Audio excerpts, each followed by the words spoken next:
O livro de Daniel é ao mesmo tempo inspirador e desafiador. Seu conteúdo reúne histórias e visões de Daniel durante os 70 anos do cativeiro babilônico e nos primeiros anos do Império Persa. Os 12 capítulos do livro dividem-se em duas partes. Os 6 primeiros se relacionam com acontecimentos históricos, já os 6 últimos registram revelações proféticas. São 4 visões de acontecimentos futuros, que Daniel recebeu quando já era idoso. Estas apresentam profecias detalhadas sobre o destino do povo judeu, sob o governo de povos gentios durante aquela época, mas também tratam da chegada do reino de Deus através do Messias e do fim do mundo.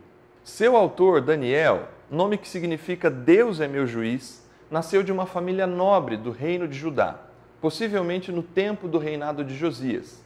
Cresceu e foi educado na corte judaica, tendo por base os princípios e os valores do Deus de Israel. Contudo, foi levado para o cativeiro babilônico com a primeira leva de judeus em 605 a.C., quando o terrível Nabucodonosor tomou Jerusalém e levou cativos para a Babilônia os nobres do povo. O costume dos babilônicos era incorporar os jovens nobres das nações subjugadas à administração do império. Por isso, Daniel e seus 3 amigos, Sadraque, Mesaque e Abednego, foram treinados em todas as ciências da Babilônia e depois colocados para trabalhar no palácio.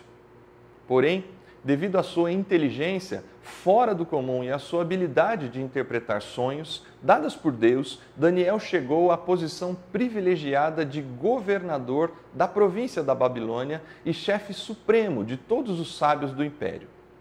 Durante todo o exílio, Daniel esteve ligado ao palácio, mas também exercia o ministério profético, em que procurava orientar e consolar os exilados do seu povo.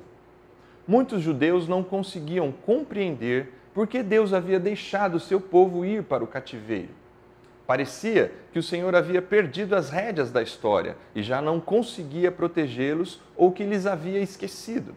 Daniel, que era um profundo conhecedor das mensagens do profeta Jeremias, sabia que o exílio na Babilônia estava no plano de Deus, que ele usaria aquele tempo para disciplinar e curar o seu povo. Segundo a profecia, seriam 70 anos de servidão na Babilônia. Isso estava no cronograma divino e seria uma ação educativa. A missão de Daniel era mostrar que Deus não havia esquecido o seu povo e que tudo estava sob controle. Ainda assim, havia realidades que nem mesmo Daniel conseguia entender. Por isso, ele se dedicava cada vez mais à consagração e à oração, suplicando a Deus que lhe revelasse seus mistérios, a fim de que tivesse uma palavra para orientar o povo. Assim, o Senhor o ajudou a compreender aquela situação presente de Israel e também lhe deu sonhos e visões sobre o futuro e o fim dos tempos. Foi nesse contexto que o livro foi escrito. Seu objetivo era dar ânimo aos exilados, revelando o plano soberano de Deus para seu povo.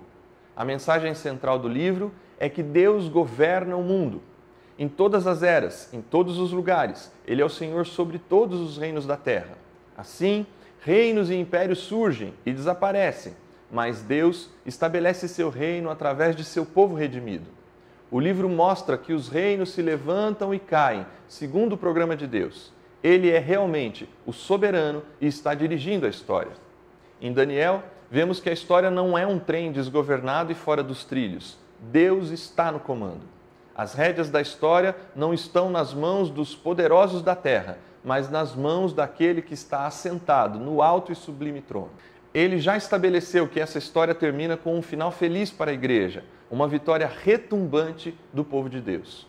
Os lindos relatos de experiências e livramentos de Daniel nos inspiram a confiar no cuidado de Deus e a nos manter fiéis a Ele em todas as circunstâncias.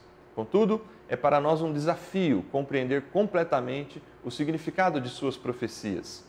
Não é sem razão que esse livro é considerado o Apocalipse do Antigo Testamento. Tem uma grande conexão com as profecias do livro de Apocalipse. Inclusive, foi citado por Jesus Cristo em seu sermão profético. O livro de Daniel é cheio de simbologias e números que dificultam um pouco a interpretação, mas que, quando compreendidos, trazem uma mensagem poderosa de consolo e esperança para a Igreja de Cristo. Portanto, é uma bênção podemos estudar e refletir sobre histórias que fortalecem a nossa fé. Esta é também uma excelente oportunidade de entendermos o significado das profecias de Daniel. O que significam as 70 semanas? Como entender as 2.300 tardes e manhãs? O que o livro nos ensina sobre o anticristo e a grande tribulação? Essas são algumas das perguntas que serão respondidas neste trimestre. Que ao Deus soberano, Senhor da história, sejam dados a honra, a glória e o louvor, agora e na eternidade. Amém.